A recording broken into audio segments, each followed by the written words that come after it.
BBC दुनिया में आज देखिए, क्या संक्रमण से बचाएगी कोरोना वायरस की मैपिंग। कोरोना वायरस की मैपिंग में जुटी वैज्ञानिकों की टीम, शोध करने वालों का दावा, जीनोम खोलेगा वायरस के फैलने का राज, महामारी पर हो सकेगा काबू। स्वागत है आपका बीबीसी दुनिया में, मैं हूं विदित मेहरा।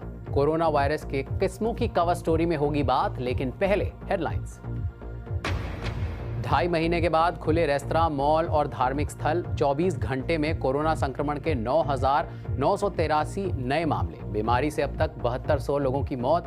दिल्ली के उप राज्यपाल ने पलटा सीएम केजरीवाल का फैसला, बाहर के लोगों का भी हो सकेगा दिल्ली में इलाज। अमेरिका में कोरोना से सबसे ज्यादा प्रभावित रहा न्यूयॉर्क फिर से खुला। 4 लाख लोग करेंगे काम पर वापसी। दुनिया भर में कोविड-19 के मामले अब तक 70 लाख के पार, मौत का आंकड़ा 4 लाख से ज्यादा। अफ्रीकी जॉर्ज फ्लॉयड की मौत के 2 हफ्ते बाद डेमोक्रेट सांसद अमेरिकी संसद में पुलिस सुधार के प्रस्तावों का कर सकते हैं ऐलान। टेक्सास के ह्यूस्टन में आखिरी विदाई के लिए रखा जाएगा फ्लॉयड का शव। कल होगा उनका अंतिम संस्कार। फ्लॉयड की हत्या के अभियुक्त पुलिस अफसर की आज अदालत में पेशी। इनमें से कुछ अहम खबरों की चर्चा आज बीबीसी दुनिया में।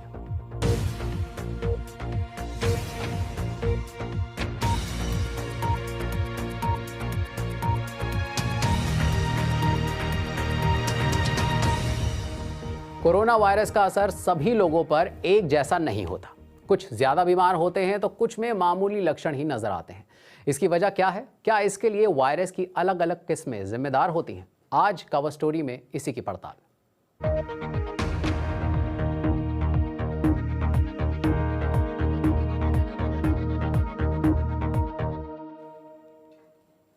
कोरोना वायरस को कैसे हराया जाए, इसके लिए दुनिया भर में कोशिश की जा रही है। इस खतरनाक वायरस की किस्मों का पता लगाकर कैसे संक्रमण को फैलने से रोका जा सकता है, इसके बारे में बात करें उससे पहले जान लेते हैं दुनिया भर में वायरस संक्रमण की ताज़ा तस्वीर क्या है।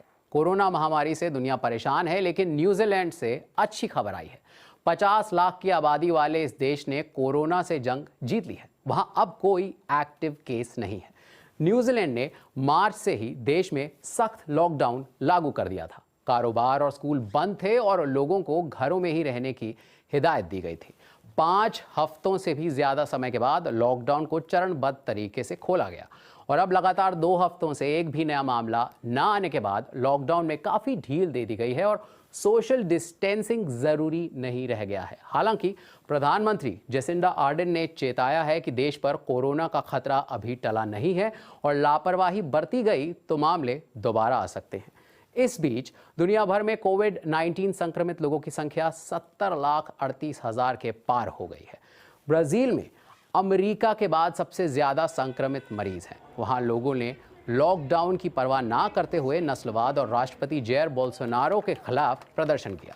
ब्राजील में कोरोना संक्रमितों की संख्या करीब 7 लाख हो गई है। और अब आपको बताते हैं कि कोरोना वायरस की किस्मों का कैसे पता लगाया जा रहा है। ब्रिटेन में वैज्ञानिकों का कहना है कि देश के अलग अलग हिस्सों में उन्हें कोरोना वायरस की अलग किस्में मिली हैं। ब्रिटेन के नॉरफॉक में क्वाड्रम इंस्टीट्यूट की एक टीम वायरस के जीनोम यानी जेनेटिक मटेरियल की मैपिंग कर रही है। वायरस की किस्मों के बीच का फर्क पता करके ये जाना जा सकेगा कि ये बीमारी कैसे फैलाते हैं। इससे संक्रमण को फैलने से रोका जा सकेगा। ब्रिटेन के नॉरिच के बाहरी इलाके में बनी इस नई लैब में ऐसा शोध चल रहा है जिससे लॉकडाउन की बंदिशें हटाने में मदद मिल सकती है। लैब की खिड़की से एक टेस्टिंग स्टेशन नजर आ रहा है। ब्रिटेन में अगर कोई शख्स हाल ही में कोरोना पॉजिटिव पाया गया हो तो संभव है कि उसका सैंपल यहां पहुंचा हो। एलेक्स वैसे तो जिस्म के जोड़ में होने वाले इन्फेक्शन का अध्ययन करते हैं, मगर दूसरे कई वैज्ञानिकों की तरह उन्हें कोरोना वायरस स्टडी के लिए बुलाया गया है। ये काफी दिलचस्प है। यहाँ ऐसी चीज पर काम कर रहे हैं जिसमें फीडबैक तुरंत मिल जाता है, नतीजे तुरंत मिल जाते हैं। महामारी की पहली वेव के शुरुआती दिनों में हमें दिन में 50 या शायद ज्यादा सैंपल मिल रहे थे, मगर अब संख्या घटी है। अब दिन में 5 या 6 पॉजिटिव सैंपल ही आ रहे हैं। यहाँ क्या खोज हो रही है और वो कैसे मददगार होगी? इंसानों की ही तरह कोरोना वायरस भी कई सारे जीन्स से बना होता है। ये मशीन अलग अलग जीन्स के क्रम में मामूली फर्क का भी पता लगा सकती है। इससे वायरस के फैलने के तरीके के बारे में भी जानकारी मिल सकती है। अलग अलग तरह के वायरसों की पहचान करने पर जो तस्वीर उभरेगी उससे इन्हें पता चल जाएगा कि देश में क्या हो रहा है। यहीं से जस्टिन का काम शुरू होता है। अब तक आपको क्या पता चला है? देश में अलग अलग तरह के वायरस फैल रहे हैं और नॉर्फॉक में भी। आप नॉर्फॉक में अधिक फैले वायरस को इस पाई चार्ट में हरे रंग में देख सकते हैं। वहीं स्कॉटलैंड में लाल रंग से दर्शाए गए वायरस का प्रभाव ज्यादा है। हर तरह के वायरस के लिए अलग रंग इस्तेमाल किया गया है। वायरस की अलग किस्मों के बारे में पता करके हमें भविष्य में फैलने वाले संक्रमण के बारे में काफी कुछ पता चल सकेगा। मान लीजिए किसी फैक्ट्री में 4 या 5 लोग संक्रमित पाए जाते हैं और आप पता लगाना चाहते हैं कि संक्रमण कहीं इसी फैक्ट्री से तो नहीं फैला। ऐसे में आप तुरंत वायरस के जीनोम का क्रम निकालेंगे और देखेंगे अगर एक ही तरह का वायरस होगा तो पता चलेगा कि संक्रमण फैक्ट्री से ही फैला है, और अगर जीनोम अलग होगा तो पता चलेगा कि संक्रमण कहीं और से फैला है और फैक्ट्री को बंद करने की जरूरत नहीं है।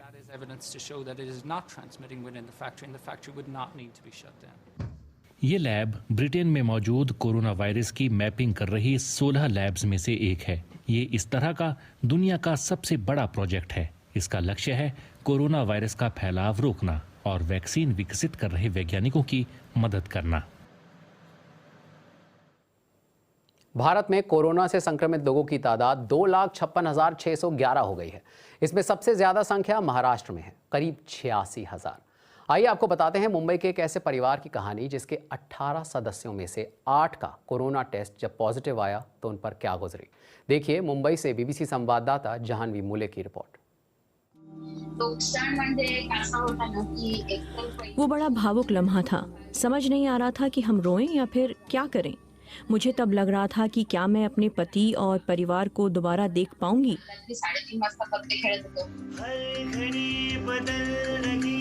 नेहाली पवार का 18 लोगों का परिवार मुंबई के बडाला में रहता है।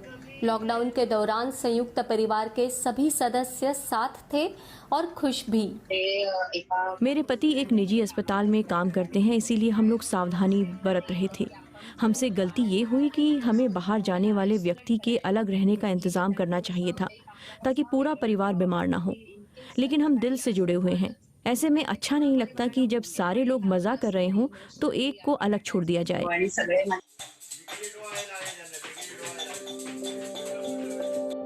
21 अप्रैल को नेहाली के पति अमित पवार को बुखार आया। 4 दिन बाद हुए उनके टेस्ट का नतीजा पॉजिटिव मिला। कुछ वक्त बाद परिवार के बाकी लोगों में भी बीमारी के लक्षण दिखने लगे। एक एक करके सब बीमार होने लगे। कोई यहाँ छींक रहा था तो कोई वहाँ खांस रहा था। ये स्थिति डरा रही थी। हम में से 8 लोगों को टेस्ट के बाद अस्पताल में दाखिल किया गया। बच्चों समेत 10 लोगों को क्वारंटीन किया गया। बिना माँ बाप के रहना बच्चों के लिए बुरा अनुभव था। 4 साल के बच्चे के लिए बड़ा सदमा था। उसके लिए समझना मुश्किल था कि जो उसे खिलाते थे, उसका ख्याल रखते थे, वो उसे छू भी नहीं रहे थे। 62 साल के बड़े ससुर को अस्पताल में ऑक्सीजन दी गई। दूसरे ससुर यानी उनके भाई भी 60 साल के हैं। उन्हें दिल की बीमारी है तो वो भी खतरे में थे। हम में से अगर कोई ठीक भी था तो भी उसे उन मरीजों के साथ रहना पड़ा जिनमें लक्षण दिख रहे थे। इसे लेकर हम अंदर तक डरे हुए थे। नेहाली आइसोलेशन वार्ड का अनुभव भी बयान करती है। खाना अच्छा था लेकिन कोई स्वाद नहीं मिल रहा था, इसलिए पता ही नहीं चल रहा था कि क्या खा रहे हैं। अब परिवार के सभी सदस्य ठीक होकर घर लौट आए हैं।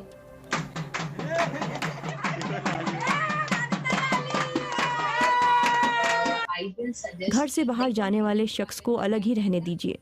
घर पर भी सोशल डिस्टेंसिंग का पालन करिए। सामान अलग रखिए। कपड़े खुद ही धोइए।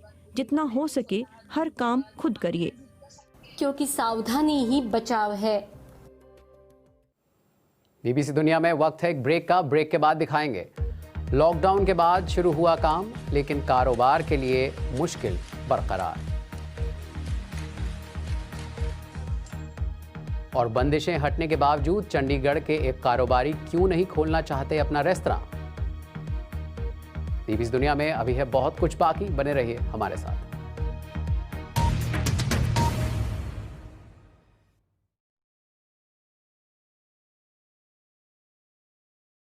ये है मेरा हार्वेस्ट गोल्ड का ब्रेड पैकेट जो आता है एक इनोवेटिव पैकेजिंग में विद डबल हीट सील जो बनाए पैक को टैम्पर प्रूफ और नई क्लिप सील जिससे आप करें ब्रेड को रीपैक आफ्टर यूज।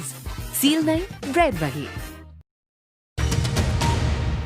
आप देख रहे हैं बीबीसी दुनिया, मैं हूं विदित मेहरा। भारत में अर्थव्यवस्था को पटरी पर लाने के लिए आर्थिक गतिविधियां शुरू कर दी गई हैं। तमाम फैक्ट्रियां खुल गई हैं और निर्माण कार्य भी शुरू हो रहे हैं। दुकानें, मॉल और रेस्तरां भी खोल दिए गए हैं, लेकिन बहुत से कारोबार ऐसे हैं जिनके लिए लॉकडाउन के बाद हालात एकदम बदल गए हैं और उनके लिए पहले जैसी स्थिति में लौटना बेहद मुश्किल होने वाला है। देखिए बीबीसी संवाददाता निखिल इनामदार की रिपोर्ट। ये मशीनें लंबे लॉकडाउन के बाद फिर से चलने लगी है, मगर पंजाब की इस छोटी सी कपड़ा फैक्ट्री की एक खाली दुकान इस बात का सबूत है कि अभी हालात सामान्य होने में वक्त लगेगा। The markets have started to open, but demand is really weak. It's around 30. बाजार खुलने लगे हैं मगर मांग बहुत कम है, ज्यादा से ज्यादा 30 से 40%। उत्पादन घटकर आधा रह जाने से लागत बढ़ रही है। छिड़काव, सैनिटाइजर, थर्मोमीटर और कामगारों को मास्क देने पर भी खर्च हुआ है। Sanitizers, thermometers, masks, which we have provided to our workforce. गर्दिश में पड़े भारत के रियल एस्टेट कारोबार को भी फिर काम शुरू करने में कई चुनौतियों का सामना करना पड़ रहा है। राजधानी दिल्ली की इस कंस्ट्रक्शन साइट पर काम शुरू हो चुका है, मगर सामान्य से आधे श्रमिकों के साथ बहुत सारे कामगार अपने गांव लौट गए हैं, जिससे दिक्कत हो रही है। पिछले कुछ हफ्तों में मजदूरों की संख्या 30 से 40% कम हो गई है। हमारा मानना है कि दिल्ली और गुड़गांव की बाकी जगहों के मुकाबले ये फिर भी बेहतर स्थिति है, क्योंकि हम उन चंद कंपनियों में से हैं जो दिहाड़ी मजदूरों की बजाय वेतन पर श्रमिक रखते हैं। आज से दुकानें, बाजार, मॉल और रेस्टोरेंट खुल गए हैं, लेकिन लॉकडाउन ने कुछ कारोबारों पर जो असर डाला है वो शायद आगे भी बना रहेगा। इंडस्ट्री एसोसिएशंस ने चेताया है कि अगर सरकार से मदद नहीं मिली तो भारत के 70% होटल, रेस्टोरेंट्स और मोबाइल फोन की छोटी दुकानों में से 1/4 ही बंद हो सकती है। अर्थव्यवस्था को कोरोना संकट की बड़ी कीमत चुकानी पड़ी है। एक अनुमान के मुताबिक $170 अरब का नुकसान हो चुका है और कारोबारों के लिए इस झटके से उबरकर फिर जैसी हालत में लौटना फिलहाल बहुत मुश्किल दिख रहा है। देश के कई हिस्सों में बंदिशों में ढील के बावजूद कई रेस्तरां कारोबारी अभी दोबारा काम शुरू नहीं करना चाहते। उनका कहना है कि तमाम बंदिशों के बीच रेस्तरां खोलना घाटे का सौदा हो सकता है। चंडीगढ़ के एलांते मॉल में रेस्तरां चलाने वाले संजीव वर्मा भी उनमें से एक हैं। उनसे बात की बीबीसी संवाददाता अरविंद छाबड़ा ने।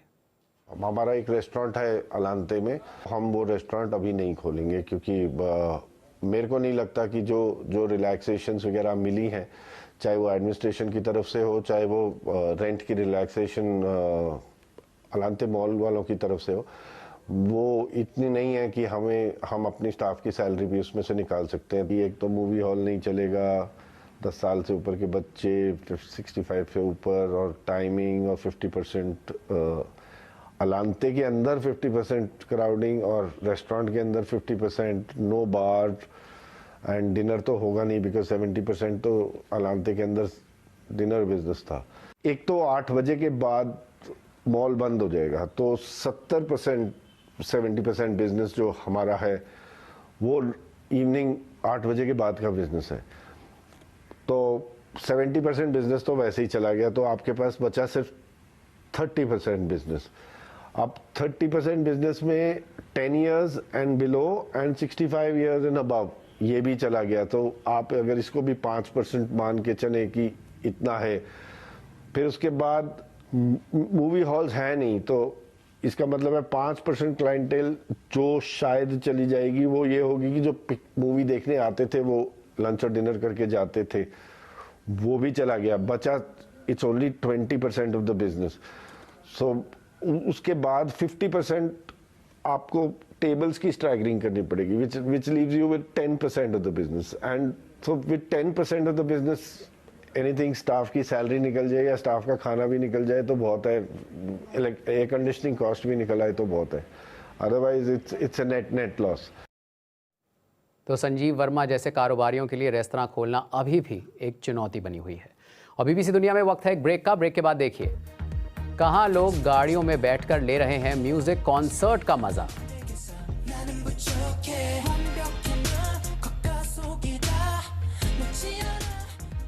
तो मिलते हैं एक ब्रेक के बाद बीबीसी दुनिया में।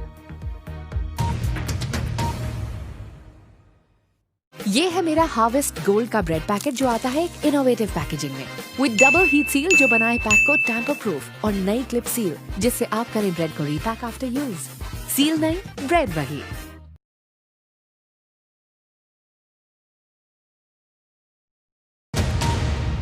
स्वागत है आपका बीबीसी दुनिया में। मैं हूं विदित मेहरा। कोरोना वायरस महामारी के दौर में म्यूजिक इंडस्ट्री को भी बड़ा झटका लगा है।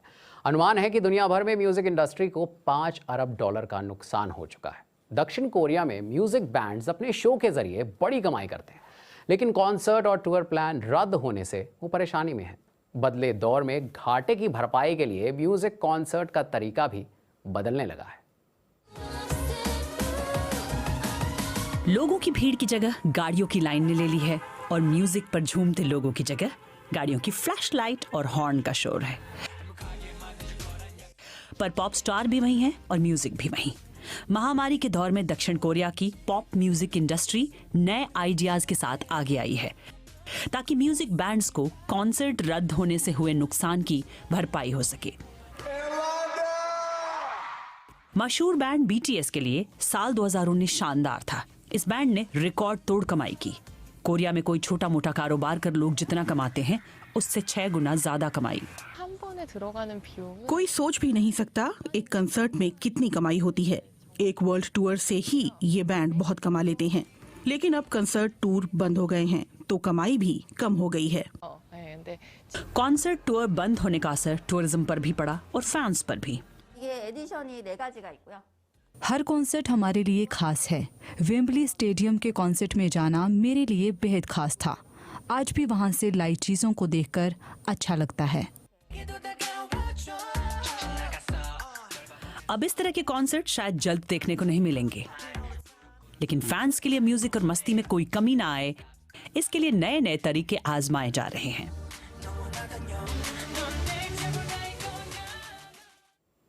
तो जहां लोग गाड़ियों में बैठकर कॉन्सर्ट का मजा ले रहे हैं, वहीं दक्षिण पश्चिमी चीन के पांडा गर्मी के मौसम में बर्फ की ठंड का मजा ले रहे हैं।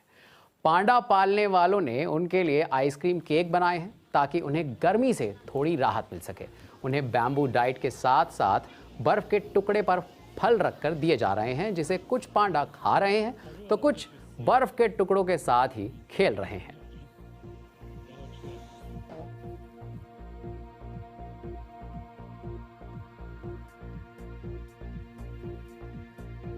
कार्यक्रम से जुड़े किसी भी टॉपिक पर आप मुझे ट्वीट कर सकते हैं। मेरा ट्विटर हैंडल है @bbcwithit। आज के लिए इतना ही। बीबीसी दुनिया के साथ हम कल फिर इसी वक्त हाजिर होंगे। तब तक हमें दीजिए इजाजत।